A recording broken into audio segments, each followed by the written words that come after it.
यतो यथा समीहते ततो नो अभ्यम कुरु सन्नं कुरु प्रजाभ्यो अभ्यम न पशुभ्य अम्बे अम्बिके अम्बालिके नो मान्यति कश्चन सशस्त्रस्तुकः सुभद्रिकां कांपीलवासिनीं। मैं डॉक्टर प्रमाण झा संस्कृत एम ए सहायक प्राध्यापक कितनान कामाख्या संस्कृत महाविद्यालय महरेर मधुबनी छात्र एवं छात्राओं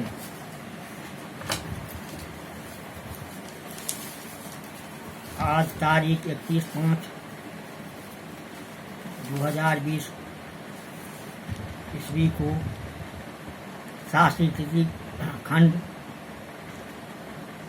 अनिवार्य प्रथम पद संस्कृत वाङ्मय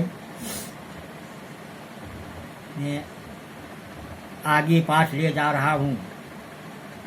आज का विषय है महाकवि भारवी।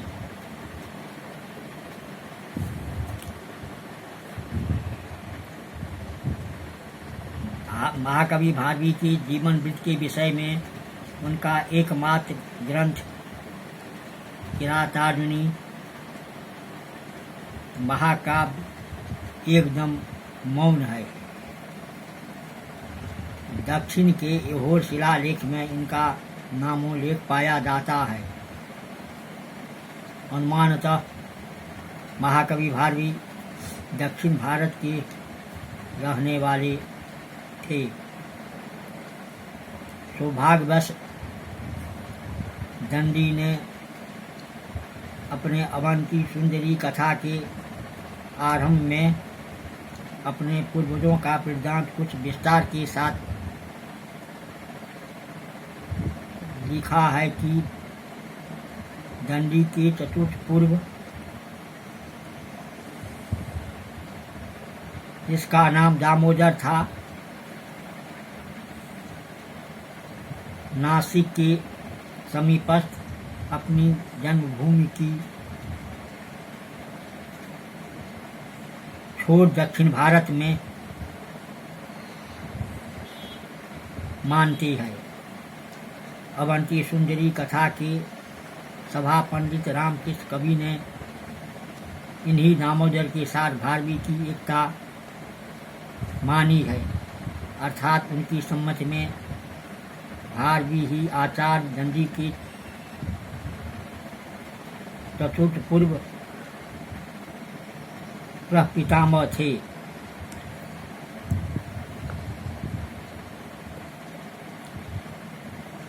परंतु जिस पद के आधार पर यह अभिन्नता मानी गई थी उसका पाठ अशुद्ध होने के कारण इस सिद्धांत को अब बदलना पड़ा है। महाकवि भारवी दंडी के प्रपितामह नहीं थे, प्रस्तुत प्रपितामह के मित्र थे। यही कहा जाता है क्योंकि भारवी की सहायता से ही दामोदर राजा विष्णुवर्धन की सभा में प्रविष्ट हुए। इससे यही निष्कर्ष निकलता है, सिद्ध होता है कि महाकवि भारवी दक्षिण भारत के निवासी थे और चालुक्य वंशी नरेश विष्णुवर्धन सप्तम शतक के सभा पंडित थे।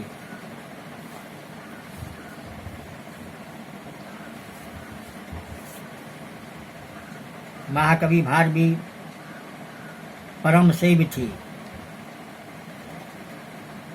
यह मत किरातार्जुनीयम के कथानक तथा अवंती सुंदरी कथा के उल्लेख से यह स्पष्ट प्रतीत होता है। राजाओं के सहवास से जान पड़ता है कि ये राजनीति की बड़े भारी जानकार हो गए थे। राजशेखर ने लिखा है कि राजा लोगों को बड़े बड़े शहरों में काव्य तथा शास्त्र की परीक्षाएं के लिए ब्रह्म सभाएं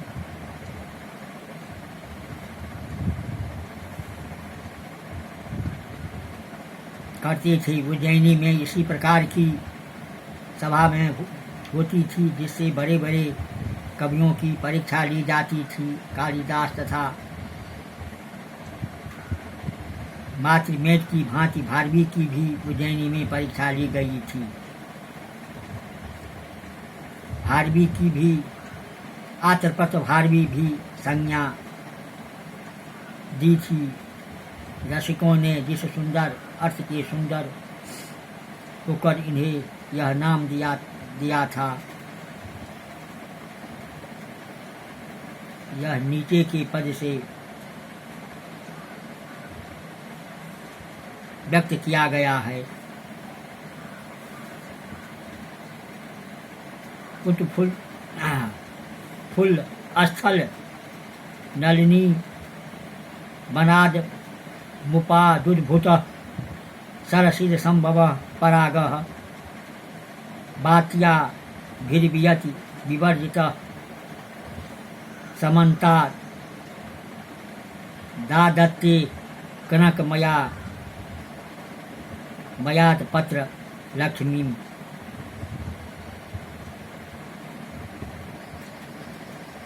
स्थल कमलों के बन खिले हैं, उनसे पीत पराग झर रहे हैं, हवा झोंके से बह रही है। यह पराग को उड़ाकर आकाश में फैला दे रही है। इस प्रकार कमल का पराग सोने के बने छाता की शोभा धारण कर रहा है। आकाश में फैला हुआ पराग सोने के बने पीले छाते की तरह जान पड़ता है। श्लोक का भाव बिल्कुल अनूठा है। सहृदयों के भारवी का कनकमय आतपथ का सुंदर प्रयोग इतना अच्छा लगता है कि उन्होंने भारवी का नाम ही इसी के कारण आतपथ भारवी रख दिया गया।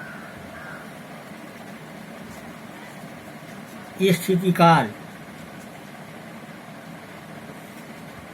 कालिदास के साथ भारवी का नाम दक्षिण के चालुक वंशी नरेश पुलकेशी द्वितीय के समय के इहोर शिलालेख में मिलता है।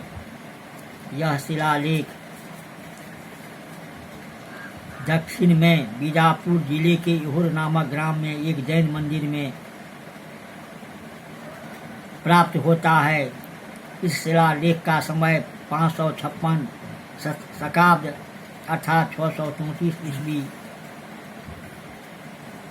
है। शिलालेख की प्रशस्ति पुलकेशी के आश्रित रविकीर्ति नामक किसी जैन की शिलालेख में मिलता है। प्रशस्ति के अंत में रविकीर्ति अपने को कविता निर्माण करने में कालिदास तथा भारवी के समान यशस्वी बतलाता है। गंगा नरेश दुर्निमित के समय के शिलालेख से जान पड़ता है कि दुर्विनीत के किरातार्जुनियम के 15वें सर्ग पर टीका लिखी थी।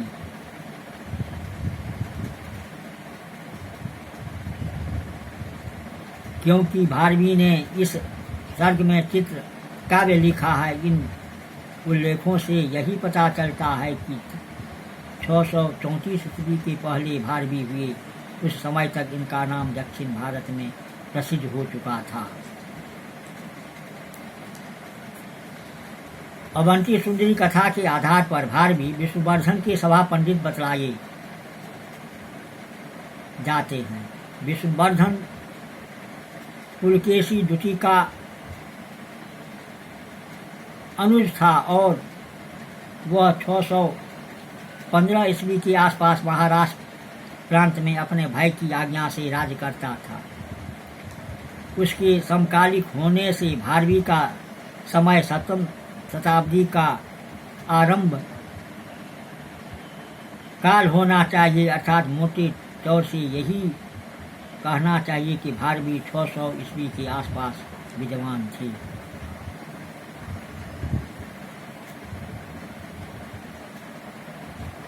इससे स्पष्ट होता है कि महाकवि भारवी विष्णुवर्धन के सभा पंडित थे। ग्रंथ महाकवि भारवी की अमर कृत जिस काव्य पर अवलंबित है वह है सुप्रसिद्ध किरातार्जुनीयम महाकाव्य, जो महाभारत के वन पर्व के एक सुप्रसिद्ध आख्यान के ऊपर आश्रित है। इसका कथा इस प्रकार है। जुटकीरा में युधिष्ठिर हारकर द्विज वन में रहने लगे। दुर्योधन की शासन प्रणाली देखने के लिए उन्होंने एक बिग वनेचर को भेजा। वनेचर पूरी जानकारी प्राप्त कर लौटा और दुर्योधन के सुव्यवस्थित शासन की बातें बतलाई। भीम और द्रौपदी ने युधिष्ठिर को युद्ध करने के लिए उत्तेजित किया, परंतु धर्मराज युधिष्ठिर ने प्रतिज्ञा तोड़कर समर छोड़ने की बात कछमक स्वीकार नहीं की।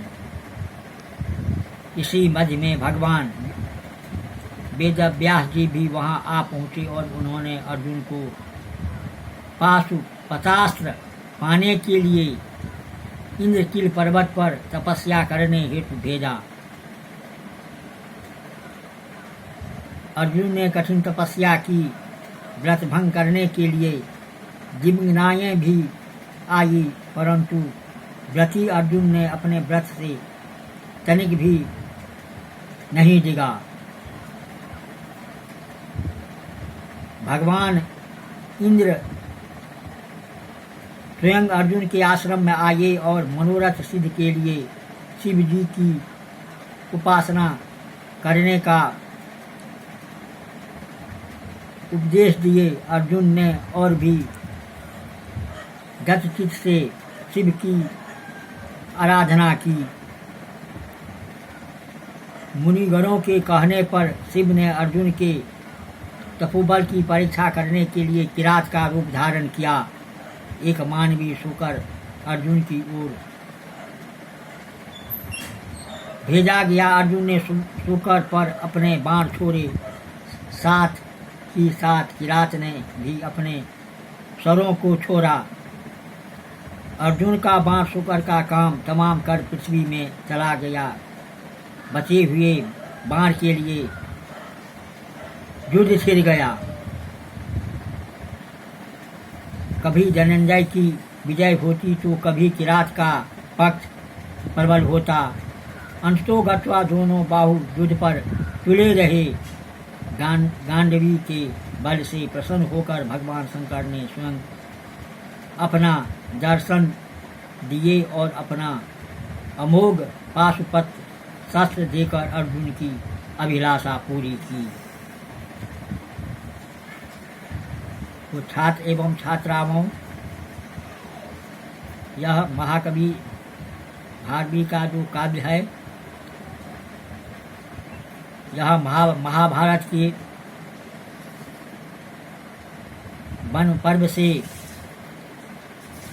लिया गया है और यह काव्य सब आख्यान के आधार पर रचना की जाती है।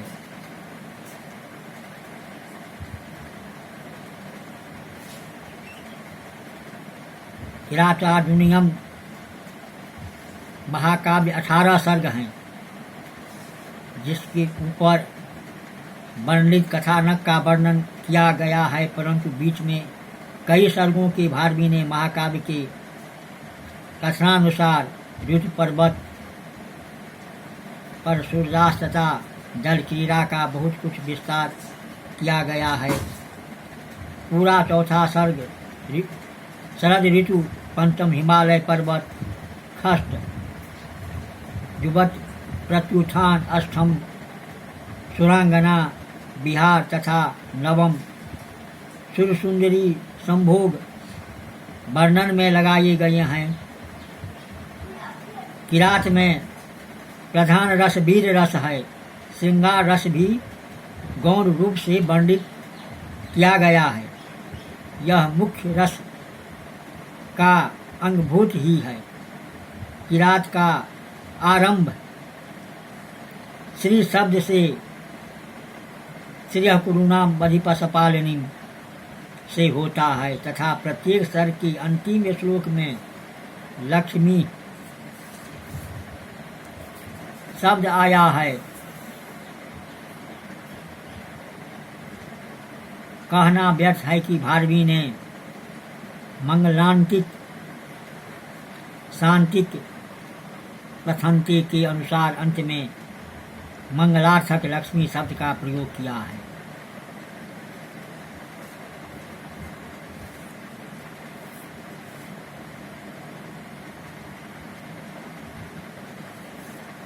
कुछ समीक्षात्मक भी इस प्रकार की जाती है कि महाकवि भारवी के काव्य कौशल इस प्रकार है तो ऊपर से तो बहुत क्लिष्ट मालूम पड़ता है, लेकिन जब आंतरिक भीतरी भाग में अनुशीलन होता है तो उसका शब्द कोमल, मतलब कोमल नारियल का जो फल है इस प्रकार प्राप्त होता है। तो इस प्रकार भारवी की जो काव्य है, जो ऊपर से बहुत कठिन मालूम पड़ता है और भीतर से बहुत कोमल मालूम पड़ता है।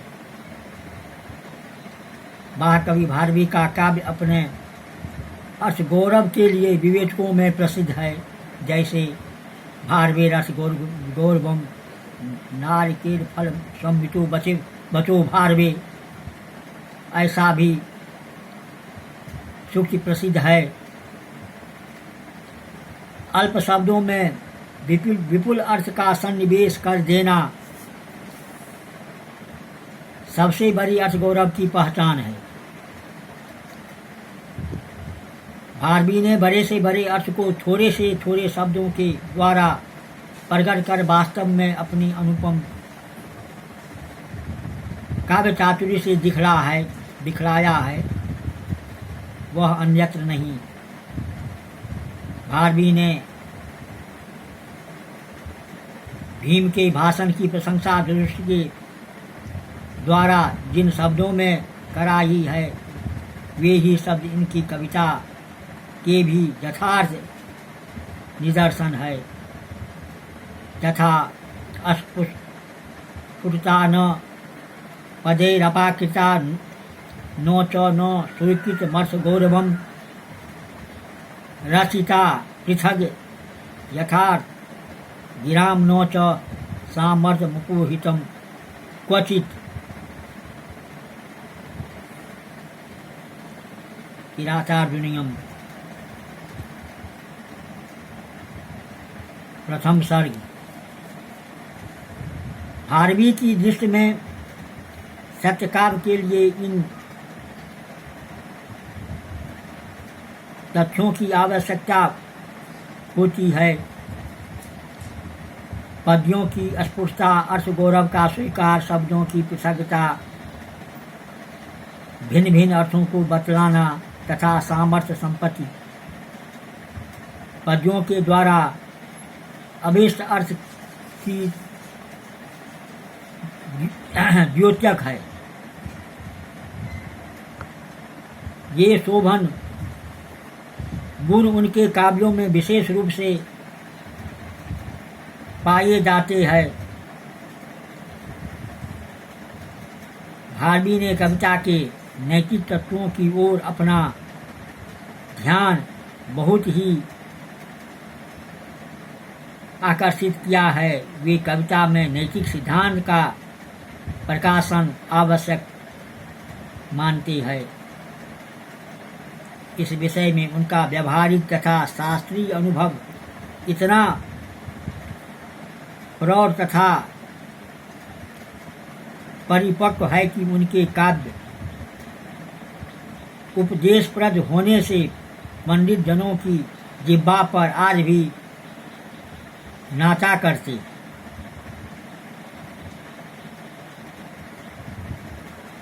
वे कहते हैं कि हितकारक वचन को छोड़कर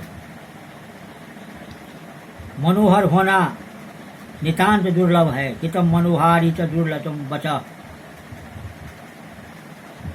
सब किसी की मनोहर लगने वाली वाणी दुर्लभ होती है। यथा सुदुर्लभा सर्व मनोरमा गिरह। गुण से किसी की आदर बढ़ता है, विशेष दैहिक विस्तार से नहीं। विरताम नयंति ही गुणानस संहति। परिचय प्रियता का कारण न बनकर गुण ही शोभामान होता है। गुणा पुरत्वे अधिकिता न संस्तवः। सज्जन के साथ विरोध भी विशेष लाभप्रद होता है, वरम विरोधोपि समम महात्म भी। सेवक का काम मालिक को ठगना नहीं होता न मंचनिया प्रभु अनुजीवी भी। तो इन सब दृष्टांतों को प्रदर्शन का यह अर्थ नहीं है कि भारवी लोक व्यवहार की ही प्रचुरता है तथा हृदयावर्जन के सामर्थ्य का अभाव है। भारवी की कविता में कोमल भावों को प्रदर्शन करने की भी पूरी क्षमता है। किरातार्जुनीयम महाकाव्य का मूल महाभारत के वन पर्व अध्याय 27 का 41 तथा शिव पुराण ज्ञान संहिता अध्याय 63-67 की एक प्रख्यात घटना है। पाशुपत अस्त्र की अर्जुन के द्वारा प्राप्ति, परंतु इतनी थोड़ी सी अरुचि घटना को नवीन कोमल उपादानों से पुष्ट कर रुचि तथा सरस बनाना भारवी की कला का वैशिष्ट्य है। भारवी की यह नई सामग्री 6 सर्ग और 2 सर्ग काव्य के विकास में बाधक न होकर सर्वथा साधक है। इंद्रकील पर्वत पर अर्जुन की उर तपस्या पर्वतवासी गुर्जरों को इतना भयभीत बना देती है कि वे इंद्र के पास उपचार के लिए पहुंचते हैं, जो गंधर्वों तथा अप्सराओं को अर्जुन की तपस्या के भंग करने के लिए भेजते हैं। ये देवयोन के गण अपने कार्य की सिद्धि के लिए प्रस्थान करते हैं, परंतु वे रास्ते में प्रकृति की सुषमा के मुग्ध होकर जंगलों में पुष्टयन के आसक्त हो जाते हैं तथा जल क्रीड़ा में कालयापन करते हैं। अष्टम सर्ग सूर्य के अस्त होने पर रात आती है तथा चंद्रिका की छटा में ये लोग रति लीला में लग जाते हैं। नवम सर्ग तथा प्रभात होने पर अपने कार्य की सिद्धि की ओर अग्रसर होते हैं तथा अर्जुन को दिखलाने के लिए प्रयत्न करते हैं। दसम सर्ग देखने में यह सामग्री पांडित्य का प्रदर्शन भले ही करें, परंतु वस्तुतः यह नायक के चरित्र के उत्कर्ष को आदित करती है। इतनी प्रभावशाली देवी विघ्नों का विजेता पुरुष सत्य ही महनी वीर तथा अभिनंदनीय सूर्य सिद्ध होता है। फलतः यह नवीन सामग्री अनुपयोगी न होकर सर्वथा उपादेय है।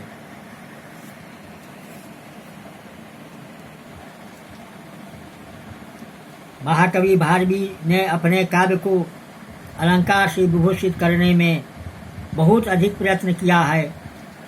ऋतु जल क्रीड़ा चंद्रोदय का वर्णन बड़ी सुंदर भाषा में किया है। चतुर्सर्ग में शरद ऋतु का वर्णन इतना नैसर्गिक और हृदय ग्राही हुआ है कि इस जोर का दूसरा वर्जन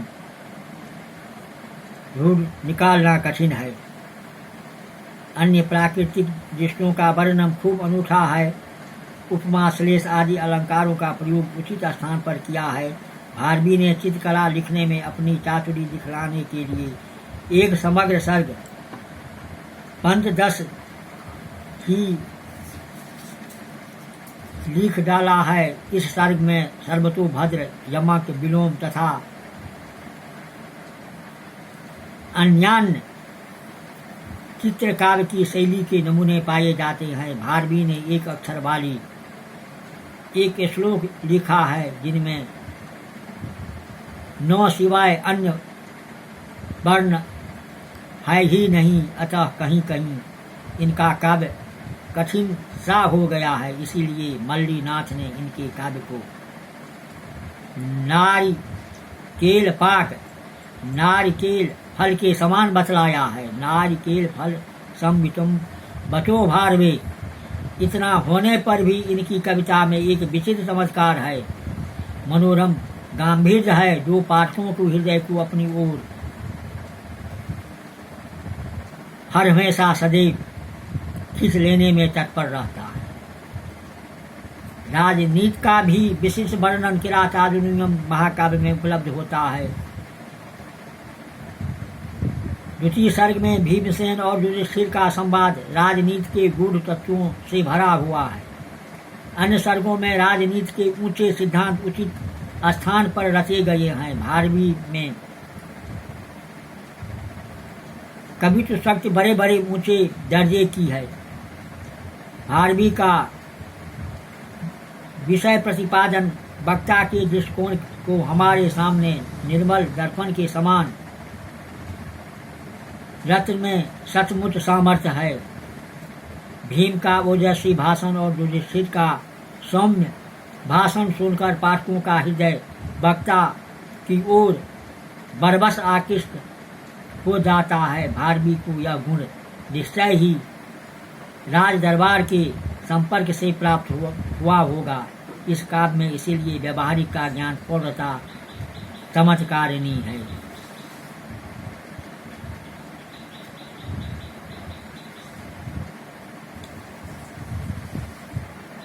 महाकवि भारवी ने बहुत से छंदों में कविता की है, परंतु सबसे अधिक सुंदरता से वंशस्थ का प्रयोग किया है। क्षेमेंद्र ने वंशस्थ वृत्त को राजनीतिक विषय के वर्णन के लिए सबसे अधिक उपयुक्त माना है। यथा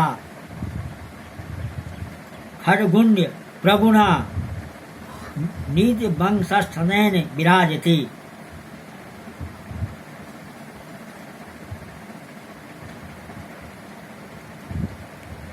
इस प्रकार महाकवि भारवी की काव्य अर्थ गौरव की जो विशेषता है, यह एक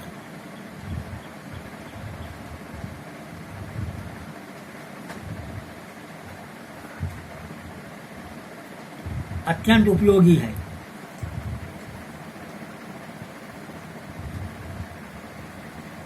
अतएव कोई आश्चर्य की बात नहीं कि राजनीति के विशेष भारवी का वंशज सबसे अच्छा हुआ है।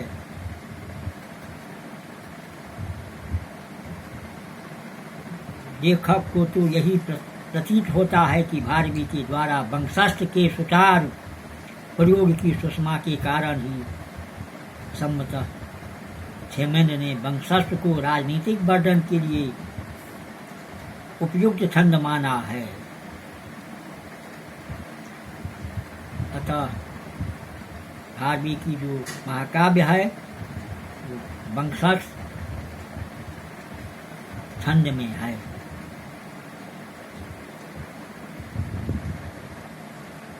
छात्र एवं छात्राओं महाकवि भारवी के विषय वर्णन में जैसे भारवे रस गौरवम प्रख्यात प्रश्न के अंतर्गत आता है। इस प्रश्न सबको, इस विषय को देखना है, पढ़ना है। अगले ना